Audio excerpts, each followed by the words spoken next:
అదే RTV app వార్తల్ని క్షణాల్లో చదివే అవకాశం ఉంటుంది. ఒక న్యూస్ పేపర్, ఒక టెలివిజన్ ఛానల్ మీ చేతుల్లో ఎప్పుడూ ఉంటాయి. హిందూపురం పార్లమెంట్ని ఎన్నుకున్న కారణం ఏంటి? ఇది వెనకబడ్డ ప్రాంతం అనేటువంటి పదాన్ని చెరిపేయాలి. నరేంద్ర మోడీ నా రాష్ట్రానికి ఏం చేయలేదు ప్రధానమంత్రి స్థాయిలో అనేది. హిందూపురం అభ్యర్థిగా నన్ను బరిలో దింపి బీజేపీ ఖచ్చితంగా మోడీ గారి మీద ఎంత అభిమానం ఉందో నేను చూపిస్తాను. ప్రస్తుతం ఉన్న పరిస్థితుల్లో స్వామీజీకి రాజకీయాలు ఎందుకు? సన్యాసులు రాజ్యం వెళితే ఎలా ఉంటుంది, సన్నాసులు రాజ్యం వెళితే ఎలా ఉంటుంది? నందమూరి బాలకృష్ణ ప్రస్తుతం ఉన్న కాలం ఏం చేసి డెవలప్మెంట్ ఎలా ఉంది? ఆయన ఇన్ రిటర్న్ ఏమన్నా చేశారా అని అడిగితే ఎన్ని కలిసి వచ్చినా జగన్మోహన్ రెడ్డి ఒంటరిగానే ఎదుర్కొంటాడని ఒకవైపు చెప్తున్నాడు. ఆయన పొత్తులు పెట్టుకోకుండా అన్ని పార్టీల్లో వాళ్ళందరినీ ఆయన చేర్చుకున్నాడు. ఎంపీగా పోటీ చేయబోతున్నది సొంతానికా అంటే ప్రజల కోసం? ఇక్కడికి నేను వచ్చి నేను చేయాల్సిన కర్తవ్యం ఏంటో నేను రాష్ట్ర వ్యాప్తంగా ఎన్నికల కోలాహలం, ఎక్కడ చూసినా సీట్లు ఓట్లపైనే పెద్ద ఎత్తున చర్చ జరుగుతున్నటువంటి పరిస్థితి. ముఖ్యంగా ఎవరికి సీటు లభించబోతుంది, ఎవరు గెలవబోతున్నారు అనేది కూడా అనంతపురం జిల్లా వ్యాప్తంగా కాకుండా రాష్ట్ర వ్యాప్తంగా కూడా చర్చ జరుగుతున్నటువంటి నేపథ్యం.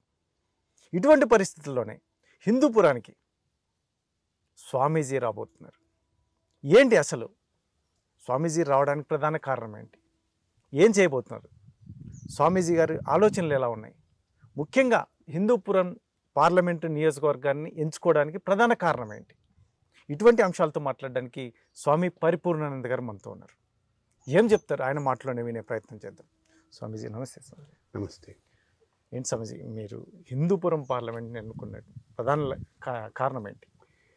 నేను చాలా కాలంగా చెప్తూ వస్తున్నాను, మనకున్న పార్లమెంట్లో 542 పార్లమెంటు స్థానాల్లో ప్రధానంగా హిందూపురం అనేటువంటి పేరు మొట్టమొదట నన్ను ఆకర్షించింది.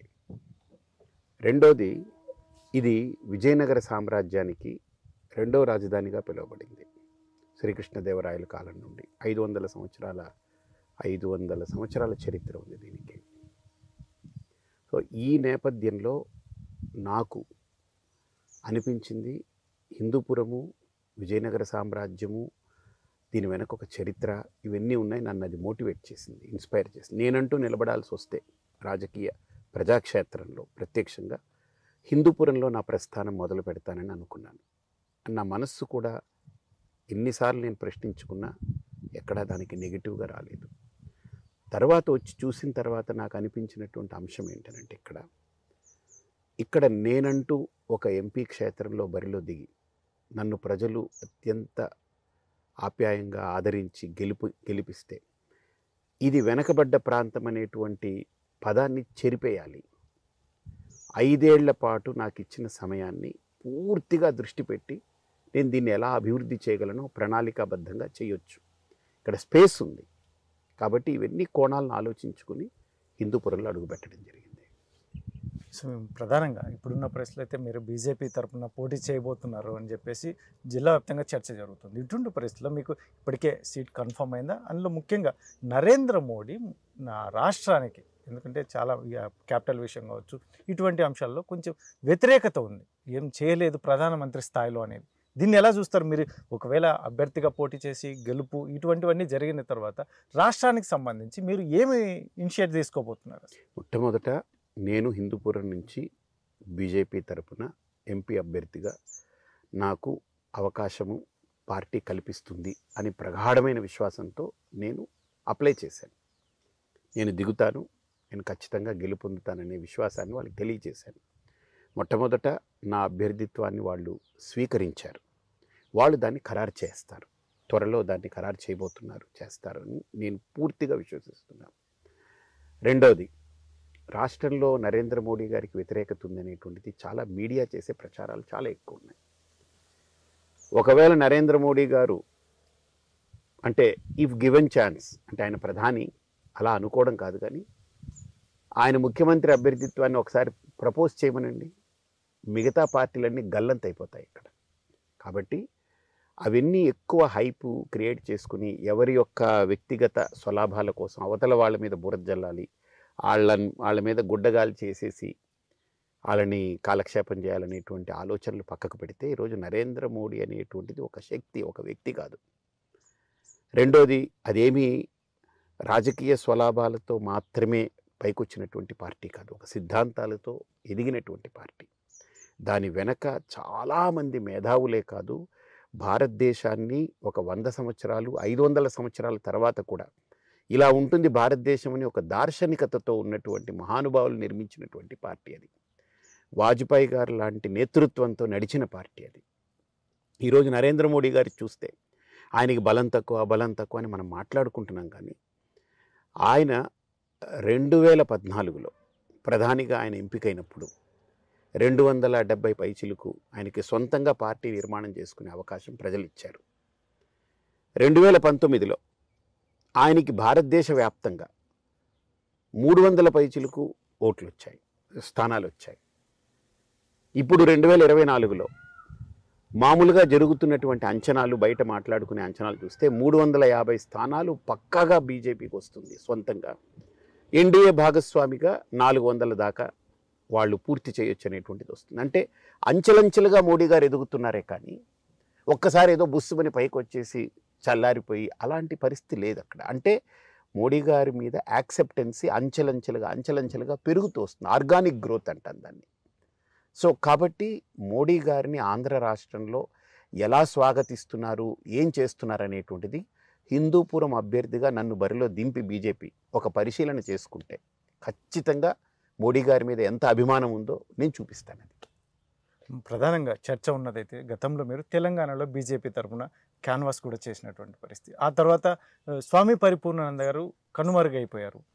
తర్వాత ఇప్పుడు హిందూపురంకి వచ్చారు. అయితే ఇంకా పెద్ద ఎత్తున చర్చ, గతంలో మీరు ఒక ఛానల్ కూడా స్టార్ట్ చేశారు. అప్పుడు కూడా పెద్ద ఎత్తున స్వామీజీకి న్యూస్ ఛానల్ ఎందుకు, అందులో ప్రస్తుతం ఉన్న పరిస్థితుల్లో స్వామీజీకి రాజకీయాలు ఎందుకు అనేది కూడా పెద్ద ఎత్తున చర్చ. దీనికి ఏం చెప్తారు? ప్రధానంగా నన్ను న్యూస్ ఛానల్ పెట్టినప్పుడు చాలామంది స్వామీజీకి న్యూస్ ఛానల్ ఎందుకు అని మాట్లాడింది ప్రజలు మాట్లాడలేదు. ప్రజలందరూ ఆదరించారు. భారత్ టుడే అంటే వాళ్ళ ఇంట్లో రాముడు, కృష్ణుడు, లేకపోతే రామాయణము, భగవద్గీతను ఎలా చూస్తారో భారత్ టుడే ఒక ప్రామాణికమైనటువంటి ఛానల్. ఇందులో ఇస్తే నిష్పక్షపాతంగా ఇస్తారు, పారదర్శకంగా ఉంటుంది, దేనికి అమ్ముడు పోరు అనేటువంటి ఒక ప్రామాణికత నేను భారత్ టుడే అనే ఛానల్ ద్వారా ఎస్టాబ్లిష్ చేశాను. అంటే దాన్ని నడిపే యజమానికి ఎలాంటి చిత్తశుద్ధి ఉందో ఆ నడిపే వ్యవస్థలో కూడా అది కనపడుతూ ఉంటుంది. కాబట్టి భారత్ టుడే ఛానల్ని మొదట ప్రశ్నించారు, ఆ తర్వాత భారత్ టుడే ఛానల్ని ప్రామాణికంగా స్వీకరించారు. ఏ పార్టీ కావచ్చు, భారతీయ జనతా పార్టీ అయినా, టీడీపీ అయినా, వైకాపా అయినా, కాంగ్రెస్ అయినా, కమ్యూనిస్ట్ అయినా, ఏదైనా సరే విధి విధానాలకు లోబడి వెళుతున్న ప్రతిదాన్ని మనం పారదర్శకంగా చూపించాం. అంతేగాని ఈ పార్టీకి చూపించకూడదు, ఈ పార్టీ మనకు వ్యతిరేకమనేది ఎప్పుడూ కూడా ఆ ఛానల్లోకి మనం తీసుకురాలేదు. పొరపాటుగా చెప్పామే కానీ వ్యక్తిగత దూషణ భూషణలకి భారత్ టుడే వెళ్ళలేదు. అంటే ఒక నైతికత, ఒక విశ్వసనీయత, ఒక నిజాయితీ, తర్వాత ఒక అమ్ముడు పోకుండా కష్టాలనైనా సరే ఎదుర్కోగలిగేటువంటి ఆ కఠినమైనటువంటి ఆ సాధన, ఇవన్నీ నేను ఛానల్ ద్వారా చూపించాను. తర్వాత అందరూ యాక్సెప్ట్ చేశారు. అఫ్కోర్స్ భారత్ టుడే నేను ప్రారంభించింది ఏనాటికైనా అది ఆంధ్రాలో మాత్రమే కాదు, తెలంగాణలో మాత్రమే కాదు, అది విస్తరించి భారతదేశంలో ఒక తనదైన ఒక స్థానాన్ని తెచ్చుకుంటుందని నాకు ప్రగాఢమైన లోపల ఉంది.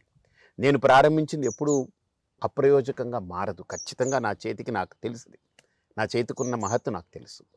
ఇక రెండవది, రాజకీయాల్లో స్వామీజీలు ఎందుకని అడుగుతున్నారు.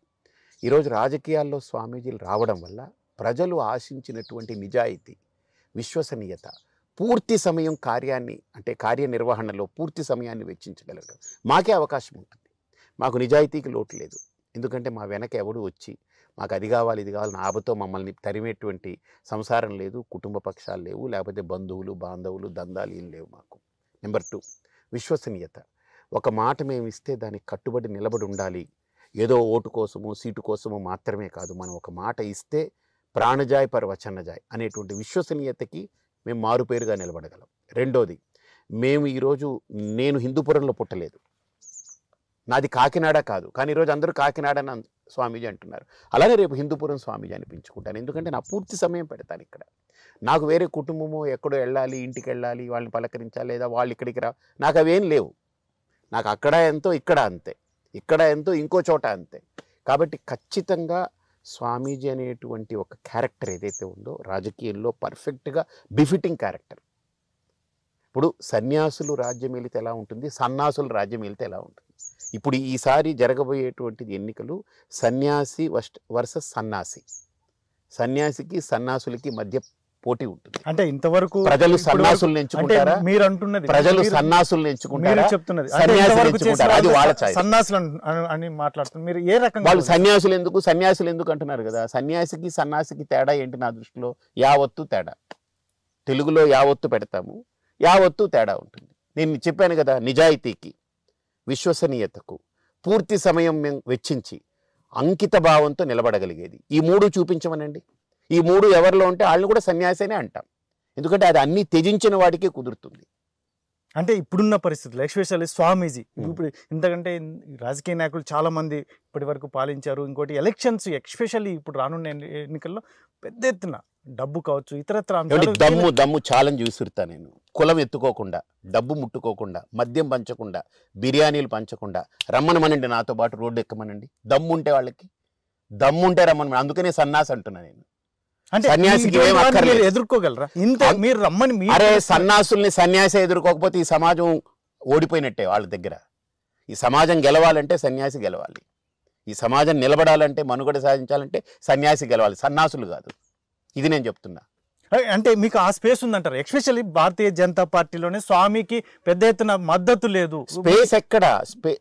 ఓకే, మీరు అన్నట్టు భారతీయ జనతా పార్టీలో మద్దతు అనేది ప్రధాని మోడీ గారి దగ్గర నుంచి ఈ తతంగా నడుస్తుంది. ఆయన్ని ప్రధానిగా చేస్తే మేము ఉండమని భాగస్వామ్య పక్షాలు పక్కకి వెళ్ళాయి. తర్వాత పార్టీలోనే అంటే స్వామీజీ వస్తుంటే సొంత పార్టీ వాళ్ళ దగ్గర నుంచి కూడా మద్దతు లేదు.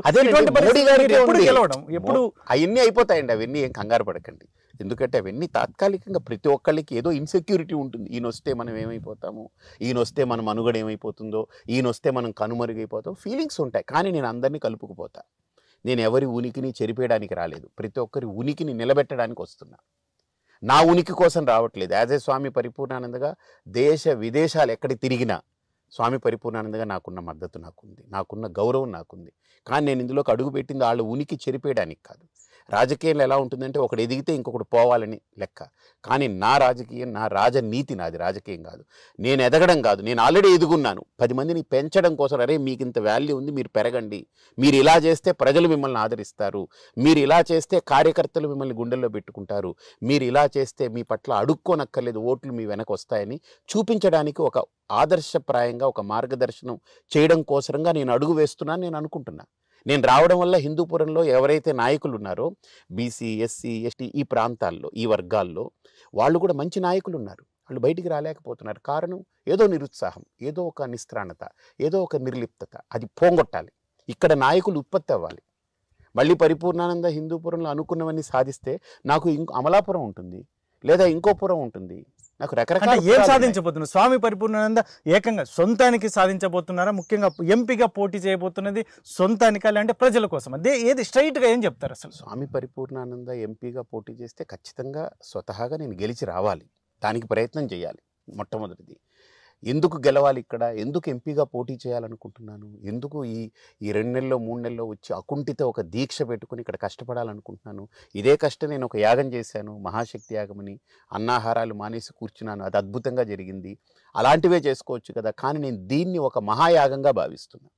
ఇక్కడికి నేను వచ్చి నేను చేయాల్సిన కర్తవ్యం ఏంటో నేను ప్రజలకి చూపించి, ఇది చెయ్యగలము, ఇలా చేస్తే దీనికి ఒక విశ్వసనీయత ఉంటుంది, ఒక వాల్యూ ఉంది చూపించడానికి ఖచ్చితంగా హిందూపురాన్ని ఎంచుకునేదే కారణం. అది ఎస్పెషల్ ఇప్పుడున్న పరిస్థితుల్లో చెప్పండి సుమీజీ, ఏదైతే ఉందో జనసేన తెలుగుదేశం పొత్తు అనేది రాష్ట్రంలో పెద్ద ఎత్తున చర్చ జరుగుతుంది. మేము గెలవబోతున్నామని చెప్పి ఇరు పార్టీలు చెప్తున్నటువంటి నేపథ్యం. మరోవైపు బీజేపీ కూడా వీళ్ళతో జత కడుతుంది అనేది ఒకటి. ఇటువంటి పరిస్థితుల్లో ఎస్పెషల్లీ అధికార పార్టీ అయితే ఎన్ని తోక పార్టీలు ఎన్ని కలిసి వచ్చినా జగన్మోహన్ రెడ్డి ఒంటరిగానే ఎదుర్కొంటాడని ఒకవైపు చెప్తున్నటువంటి. ఎలా చూస్తారు దీన్ని? జగన్మోహన్ రెడ్డి ఒంటరిని ఎవరన్నారు? ఆయన పొత్తులు పెట్టుకోకుండా అన్ని పార్టీల్లో వాళ్ళందరినీ ఆయన చేర్చుకున్నాడు. టీడీపీలో మనుషులు అక్కడున్నారు, కాంగ్రెస్లో మనుషులు అక్కడున్నారు, బీజేపీలో మనుషులను చేర్చుకున్నాడు, కమ్యూనిస్టులో వాళ్ళు చేర్చుకున్నారు. ఆయనకంటూ ఎక్కడుంది? ఆయన వీళ్ళందరినీ లాక్కుని పెట్టుకోడు. ఇది ఒక రకంగా పరోక్షమైన పొత్తిది, చెప్పకనే పొత్తిది. వీళ్ళు ప్రత్యక్షంగా పెట్టుకున్నారు. ఓకే మేము 3 పార్టీలు పొత్తు పెట్టుకున్నారు. ఆయన చెప్పకుండా పార్టీలు కాకుండా వ్యక్తులందరినీ లాక్కుని ఒక పొత్తులో ఆయన చేర్చుకున్నాడు ఆయన. సో ఏది పొత్తు కరెక్ట్? అది దేంట్లో ఉంది, ఒకవేళ బీజేపీ, టీడీపీ, జనసేన పొత్తులోకి వెళ్ళింది అనుకుందాం, ఇది ప్రత్యక్షంగా 3 పార్టీలు మనం పొత్తులోకి వెళ్తాము, ఓకే మంచి చెడు బేరీజ్ వేసుకుంటాము, హెచ్చు తగ్గులున్నా ఎత్తుపళ్ళాలున్నా మనం సవరించుకొని వెళదామనేటువంటి ఆలోచనతో 3 పార్టీలు వాళ్ళ ఉనికిని కాపాడుకుంటూ అందరూ కలిపి ఒక కూటమిగా తయారై వస్తారనుకోండి. దాంట్లో కనబడుతుందా, క్లారిటీ ఉందా? లేకపోతే పార్టీలో ఉండే వ్యక్తులు, రకరకాల పార్టీల నుంచి వ్యక్తులందరినీ తీసుకొచ్చి నేను పొత్తుకెళ్ళను, నేను ఒంటరిగా వెళ్తా అంటే నీ వెనకాల ఉండేవన్నీ వాళ్లే కదా. నీ వెనక ఉండేది ఎవరు? బీజేపీ నాయకులు, కాంగ్రెస్ నాయకులు, మొత్తం వీళ్ళందరినీ తీసేస్తే నీదంటూ ఏమిటి అక్కడ? నీ కోసం వచ్చిన వాళ్ళు 20 మంది ఉంటారేమో కదా, వాస్తవంగా అంతే కదా. కాబట్టి ఖచ్చితంగా పొత్తు దేనివల్ల జరుగుతుంది, పొత్తు దేనివల్ల ఉండదనేటువంటి అంశాలన్నీ కూడా ప్రయోజనాలను దృష్ట్యా పొత్తులు పెట్టుకుంటారు. వాళ్ళు ఇవన్నీ సాధించాలనుకుంటే, పొత్తులు కావాలనుకున్నప్పుడు పొత్తులు పెట్టుకుంటారు. కాబట్టి పొత్తు ఉంటే తప్పు, పొత్తు పెట్టుకోకుండా ఒంటరిగా వెళ్తేనే ధైర్యం, దమ్ము అనుకోవడం పొరపాటు. అలా అయితే ఆయన దగ్గర ఉన్న వివిధ పార్టీల నుంచి వచ్చిన వ్యక్తులందరినీ ఆ పార్టీలకు వెళ్ళిపోండి అనేటువంటిది ఆయన చెప్పమనండి ధైర్యంగా. అందరినీ తీసేస్తే ఆయనను 4-5 మిగులుతారేమో అక్కడ, అంతే కదా. ఈరోజు ఆయన దగ్గర లిస్ట్ తీయమనండి, 175 క్యాండిడేట్లు, 25 ఎంపీ క్యాండిడేట్లు ఎక్కడి నుంచి వచ్చారు? జగన్మోహన్ రెడ్డి పుట్టగానే ఆయనతో పాటు పుట్టి, ఆయనతో పాటు తయారై పార్టీ, ఆయన పార్టీ పెట్టుకుని మనం అందరం పుట్టుకతోటి ఈ పార్టీలో ఉన్నామని చెప్పుకుని వచ్చారా? ఎక్కడి నుంచి వచ్చారు? అది పొత్తు లాంటిది కాదా? అంటే ఇంకో ప్రధానమైన అంశము, రాష్ట్ర ప్రజలు ముఖ్యంగా ఎస్పెషల్లీ బాధపడుతున్నది, మదన పడుతున్న అంశము క్యాపిటల్ విషయం. క్యాపిటల్ విషయంలో నరేంద్ర మోడీ, మీరైతే అద్భుతమైన పాలన చేస్తున్నారు నరేంద్ర మోడీ అని ఒకవైపు చెప్తున్నటువంటి నేపథ్యంలో క్యాపిటల్ విషయంలో ఎందుకు ఇనిషియేట్ తీసుకోవట్లేదు? అసలు ఈ రాష్ట్ర ప్రభుత్వాలకి ఇలా ఉండాలి, ఏదైనా వారికి గైడ్ చేయడం. ఒకటి, క్యాపిటల్ నిర్ణయించాల్సింది రాష్ట్ర ప్రభుత్వం, వాళ్ళు నిర్ధారణ చేయాలి. ఇప్పుడు రాష్ట్ర ప్రభుత్వము మాకు క్యాపిటల్ ఇక్కడ కావాలి, నిర్ధారణ చేసిన తర్వాతే కదా స్వామీజీ కేంద్ర ప్రభుత్వం నుంచి మట్టి నీరు మాత్రమే ఇచ్చారు అని చెప్పేసి ప్రజల వైపు నుంచి, నాయకుల వైపు నుంచి కూడా చెప్తున్నట్టు. నేను ఒక మాట చెప్తాను, ఇవన్నీ ఊరికినే బయటికి మాట్లాడుకునే మాటలు పక్కన పెడితే, ఎన్ని వేల కోట్లు రాష్ట్రానికి ఆ రోజు ఒక ప్యాకేజీ రూపంలో, ప్రత్యేకమైన ప్యాకేజీ రూపంలో రాష్ట్రంలో అభివృద్ధి నిమిత్తంగా డబ్బులు పంపిణీ చేశారు. ఇవన్నీ లెక్కలు ఉన్నాయి. ఇది ఊరికినే మనం వాళ్ళన్నారు వీళ్ళన్నారు రాజకీయమైన బురద జల్లడం పక్కన పెడితే, ఖచ్చితంగా కేంద్ర ప్రభుత్వము కట్టుబడి ఉంది. ఒక రాష్ట్రానికి రాజధాని లేకపోతే ఆ రాష్ట్రం అని పిలువబడదు, అది కాష్టం అవుతుంది. రాజధాని లేని రాష్ట్రము కాష్టమే అవుతుంది. కాబట్టి దానికి కేంద్ర ప్రభుత్వం ఒప్పుకోదు. కేంద్ర ప్రభుత్వం ఎవరితో అయినా సంప్రదింపులు జరపాలంటే రాజధానిలో ఉండేటువంటి వ్యవస్థలతో జరపాలి, లేకపోతే ఇంటికి ఫోన్ చేసి పర్సనల్గా మాట్లాడాలా, అంతే కదా. ఇట్స్ ఏ ఫ్యూటైల్ థింగ్, అది అసలు మాట్లాడడానికి వీలు లేనిది. కాబట్టి కేంద్ర ప్రభుత్వము రాజధానిని ప్రోత్సహించదు, రాజధాని కట్టడంలో కేంద్ర ప్రభుత్వం ఇష్టం లేదనేటువంటి మాటలన్నీ నిర్వివాదాంశం, అవన్నీ అబద్ధాలవి, అవన్నీ ఫ్యాబ్రికేటెడ్ థింగ్. కాబట్టి ఖచ్చితంగా భారతీయ జనతా పార్టీ ఒకవేళ స్వయంగా ఇక్కడ నిర్మాణం అయ్యుంటే ఈ రాష్ట్రంలో, ఖచ్చితంగా ఈ గందరగోళాలు, ఈ రాజకీయాలు, ఈ గందరగోళాలు లేకుండా రాజధాని నిర్మాణం అయిపోతుంది. కానీ ఈరోజు రాష్ట్ర ప్రభుత్వం చేతుల్లో ఉంది ఆ పని. వాళ్ళు చేయించాలి, వాళ్ళు వెళ్ళాలి, వాళ్ళు ప్లానింగ్లు ఇవ్వాలి, వాళ్ళు చెప్పాలి, చెందాలి, దానికి తగ్గ నిధులు తెచ్చుకోవాలి, వాళ్ళ బాధ్యత అది, వాళ్ళదే. కానీ వీళ్ళు బంతి ఆట ఆడుకుంటూ ఇదిగో ఈ బంతి తీసి ఆడి గదిలో, ఆడి దాంట్లో వేసి, ఆడు బంతి తీసి ఇందులో వేసి, వీళ్ళిద్దరు ఆటలాడుకుంటూ కేంద్ర ప్రభుత్వం చేయట్లేదు అనేటువంటిది చాలా అబద్ధపు మాటలు. ఈరోజు ఎన్ని పథకాలకి ఇప్పుడు గ్రామము యొక్క అభివృద్ధిలో నరేంద్ర మోడీ గారు కేంద్ర ప్రభుత్వం నుంచి డైరెక్ట్గా డబ్బులు పంపుతున్నారని, అది ఎంతమంది సర్పంచులకు అందుతుంది, ఎంతమంది పంచాయతీ ప్రెసిడెంట్లకు అందుతుంది, ఎంతమంది జెడ్పీటీసీలకు అందుతుంది, ఎంతమంది ఎంపీటీసీలకు అందుతుంది, ఆ నిధులన్నీ ఏమవుతున్నాయి? ఆయన డైరెక్ట్గా దీని డెవలప్మెంట్కి పంపుతున్నారండి. ఒక చిన్న ఎగ్జాంపుల్, ఆ నిధులన్నీ ఏమయ్యాయి అది చెప్పమనండి. ఆ మట్టి నీరు ఇచ్చారంటే మీరు తవ్వినప్పుడు కూడా మట్టే కదా తవ్వింది, మీరు శంకుస్థాపన చేసినప్పుడు కూడా నీళ్లే కదా పోసింది, అంతే కదా. అప్పుడు ఆయన ఆ మట్టి నీరే ఇస్తారు, అప్పుడు వచ్చి డబ్బులు పెట్టి గోతులో దింపుతారా ఏంటి? డబ్బులు సంచులు పట్టుకొచ్చి మూటలేసి గోతుల్లో పెట్టి శంకుస్థాపన చేస్తారా ఏంటి? అంటే రాష్ట్రంలో బీజేపీకి ముఖ్యంగా ఓటింగ్ శాతమే లేనటువంటి పరిస్థితుల్లో స్వామి పరిపూర్ణ దగ్గర వచ్చి ఇవి ప్రచారాలు ఎక్కువ. ఏంటంటే బీజేపీకి ఓటింగ్ శాతం లేదు, బీజేపీకి ఓట్లు లేవు అనేటువంటిది చూపిస్తానంటున్నాను కదా. ఇప్పుడు హిందూపురంలో నేను దిగి చూపిస్తాను కదా, మోడీ గారి వెనక ఎంత సైన్యం ఉంది, బీజేపీని ఎంతమంది ఇష్టపడుతున్నారు, బీజేపీ ఇక్కడ నిజంగా పరిపాలనలోకి వస్తే ఎంత అద్భుతంగా ఉంటుందని ఆశిస్తున్నారు, చూపిస్తాను. ఒక హిందూపురం ఒక మచ్చుతునగ్గా చూపిస్తాను కదా నేను. నాకు దమ్మో ధైర్యమో లేకుండా నేను దిగలేదు కదా ఇక్కడ. ఓకే, మీరు అన్నట్టు వాళ్ళు డబ్బుల సంచులతో మూటలతో దిగమనండి, గూండాల్ని రౌడీల్ని అందరినీ దింపమనండి నా మీదకి, నేను ఒక్కడనే దిగుతాను.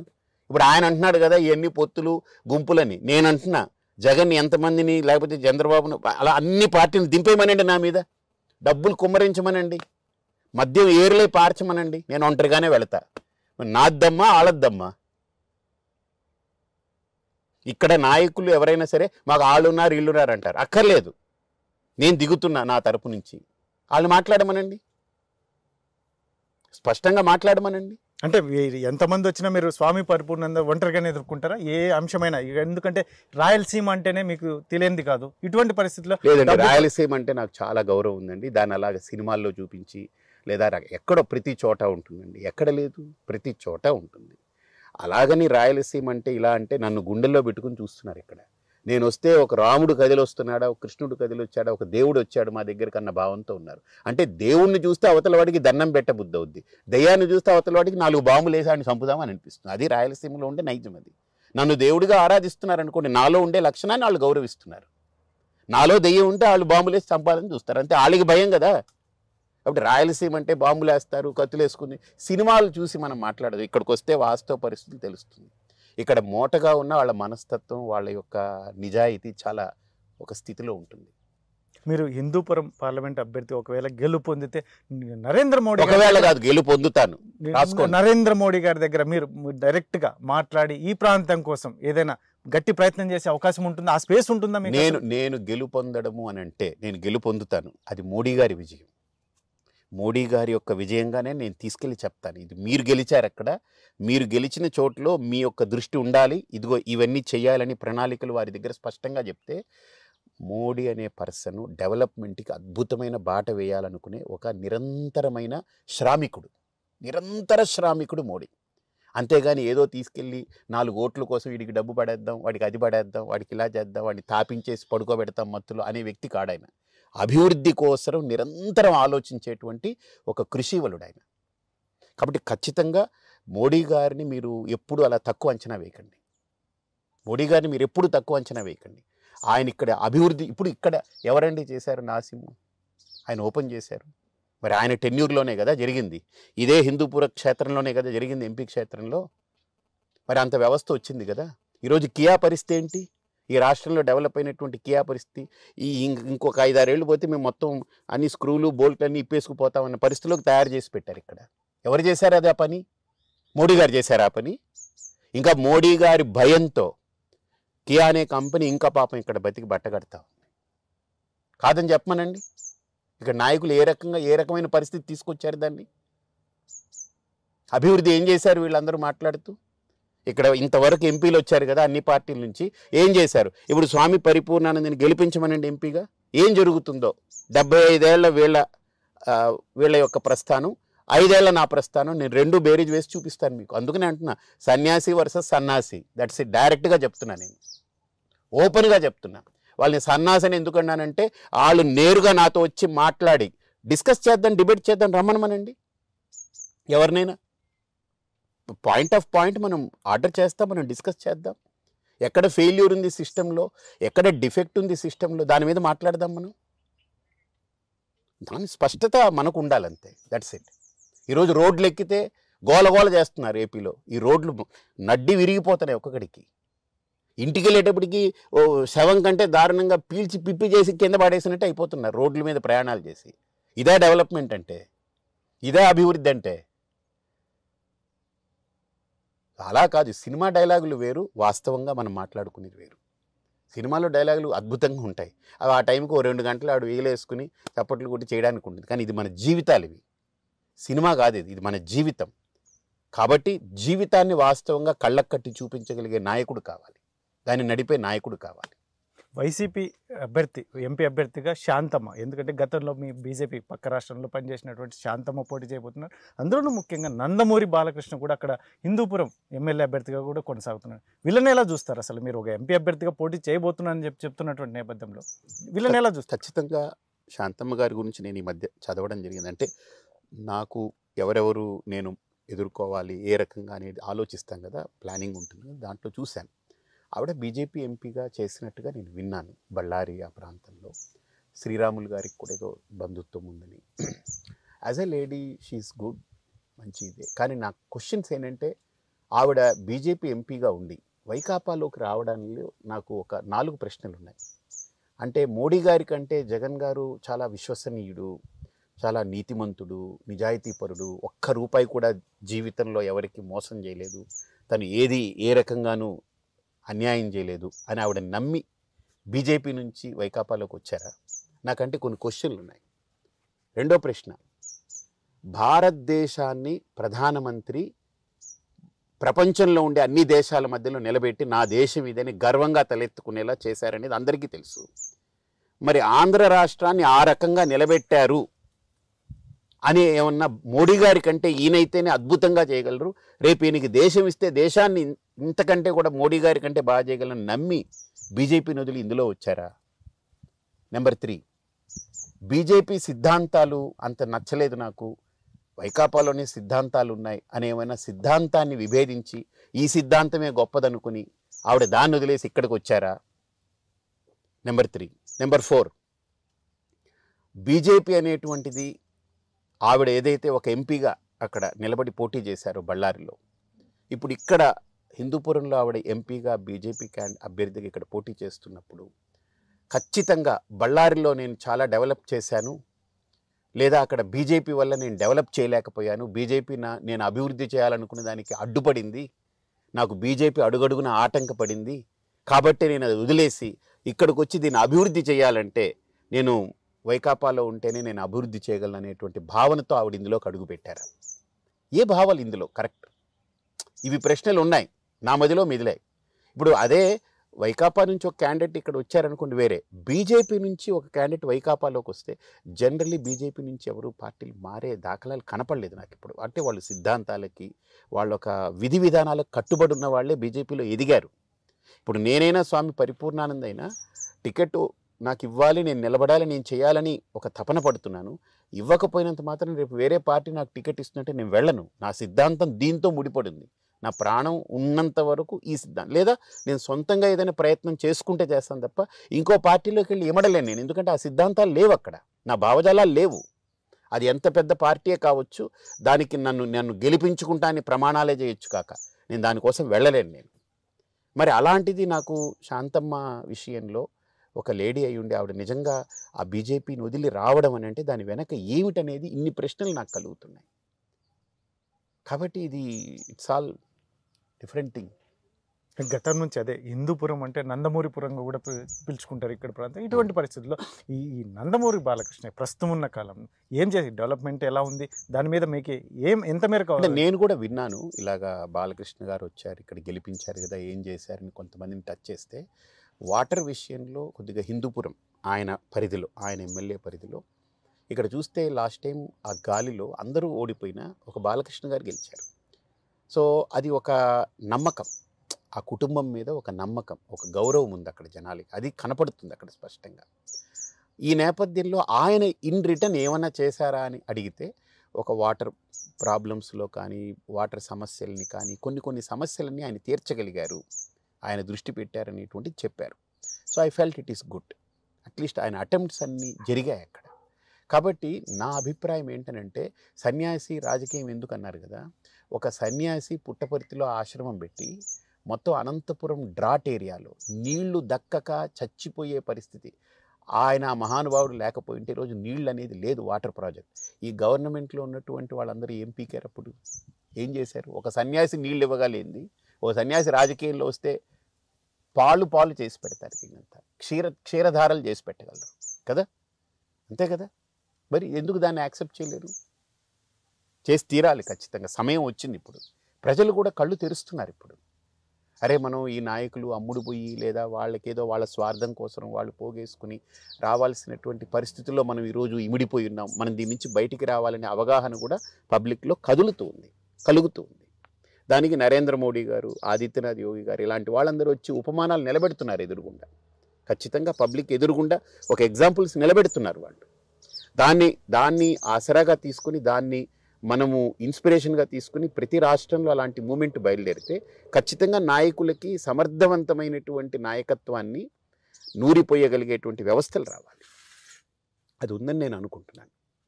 స్వామీజీ మీరు ఇక్కడ పోటీ చేస్తున్నటువంటి నేపథ్యంలో, ఎందుకంటే ఎక్కడ చూసినా ఓటింగ్ శాతం కానీ కుల సమీకరణ, కులాల ఈక్వేషన్స్ అనేది పెద్ద ఎత్తున ఉంటుంది. ఎస్పెషల్లీ శాంతమ్మ బోయ కమ్యూనిటీ నుంచి వచ్చింది. మీరు ఏంటి అనేది కూడా పెద్ద ఎత్తున చర్చ. దీని మీద ఏం చెప్తారు అసలు? ఖచ్చితంగా ఈ అంశాన్ని నేను బాగా పరిగణలోకి తీసుకుని ఇందులో అడుగుపెట్టాను. ఇక్కడ పెద్ద ఎత్తున బీసీ కమ్యూనిటీ ఉంది, ఎస్సీ ఉంది, ఎస్టీ ఉన్నారు, వీళ్ళందరూ ఉన్నారు. సో ఈ నేపథ్యంలో నేను ఎవరనేది ఏం తెలియదు. నేను ఎవరినైనా సరే నన్ను ప్రజలు కోరుకుంటున్నారు, ప్రజలు నన్ను కులాలకు అతీతంగా, ప్రాంతాలకు అతీతంగా ఈ వ్యక్తిత్వం మాకు కావాలి అనుకునేది ఖచ్చితంగా నేను ఎస్టాబ్లిష్ చేయగలను. ఇప్పుడు రాముడు అయోధ్యలో పెట్టారని దేశమంతా అక్కడికి వెళ్ళడం మానేయలేదు. అది అయోధ్య మంది కాదు, అది యూపీ అని, లేకపోతే రాముడు ఈ కులానికి చెందినవాడని లేదు. రాముడు అన్ని కులాలని ఆదరించాడు. అన్ని కులాలు రాముణ్ణి మా రాజని అంగీకరించింది. అలాంటి ఒక రామరాజ్యాన్ని హిందూపురంలో నేను చూపించి తీరుతాను. నేను నా కులం పేరు తగిలించుకుని వెళ్ళాలను, లేకపోతే నా కులంతో నేను తిరగాలను ఎప్పుడు లేదు. ఎందుకంటే ఒక సన్యాసిగా వదిలేస్తేనే సన్యాసిని, అవన్నీ పక్కకు పెడితేనే. తల్లి తండ్రిని వదిలానంటేనే నాకు సన్యాసం. తల్లి తండ్రినే పక్కన పెడితే ఏ కులం అని, ఏ గోత్రం అని నాకు ఉంటుంది. కాబట్టి కులాలు తగిలించుకుని నేను వెళ్ళాల్సిన పని లేదు. రెండోది, కులం తగిలించుకున్నంత మాత్రాన ఆ కులపోళ్ళు అందరూ ఓట్లు వేసేస్తారంటే అది కూడా పొరపాటే.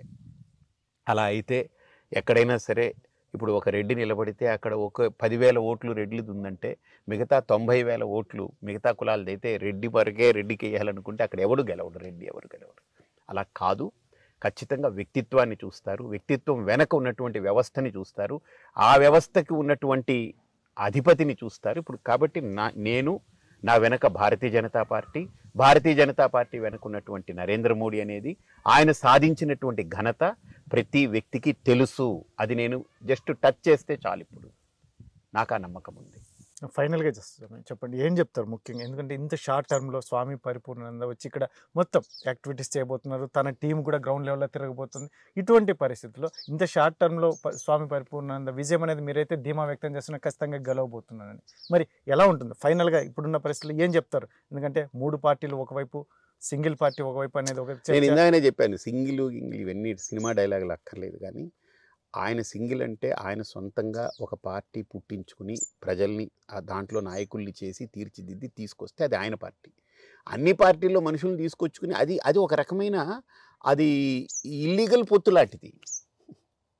అదొక రకమైన ఇల్లీగల్ పొత్తు లాంటిది. ఇప్పుడు అన్ని పార్టీల్లో ఉండే నాయకులు లాక్కొచ్చుకుని ఏదో ప్రలోభ పెట్టో, పదవి ఇస్తానో, నీకు డబ్బు ఇస్తానో, లేకపోతే నీకు అది ఇస్తానో ఇది ఇస్తానో ఏదో ఒకటి పెట్టి ఆయన లాక్కొచ్చుకుని మనుషులందరినీ పెట్టుకున్నాడు. అదొక ఇల్లీగల్ పొత్తు ఒక రకంగా నా దృష్టిలో.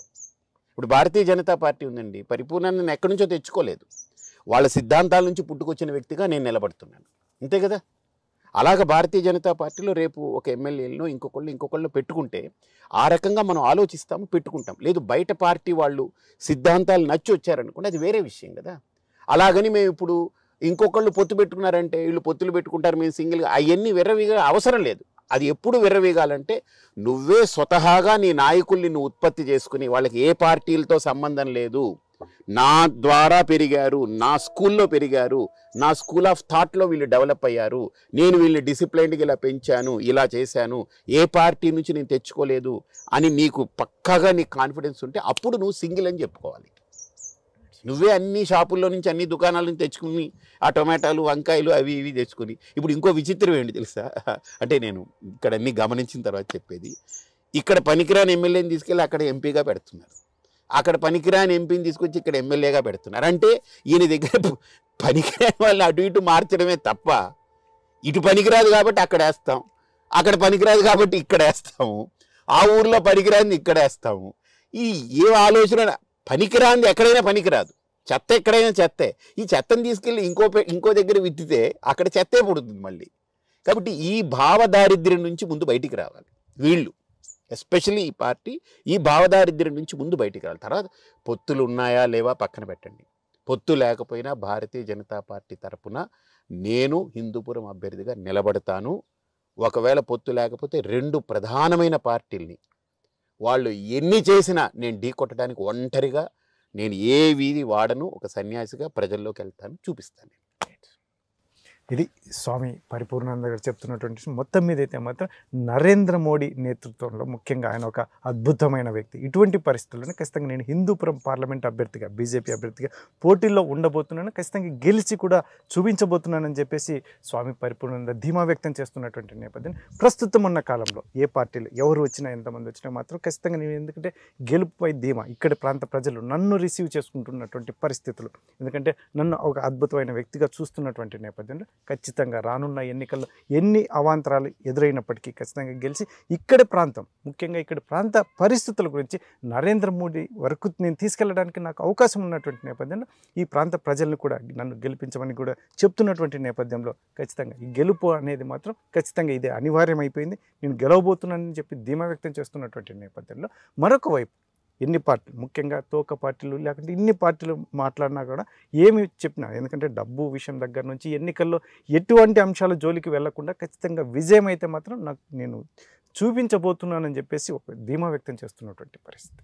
మరిన్ని వీడియోస్ కోసం ఛానల్ ని సబ్స్క్రైబ్ చేయండి, లేటెస్ట్ అప్డేట్స్ కోసం వాట్సాప్ ఛానల్ ని ఫాలో చేయండి అండ్ లింక్ డిస్క్రిప్షన్ లో ఉంది.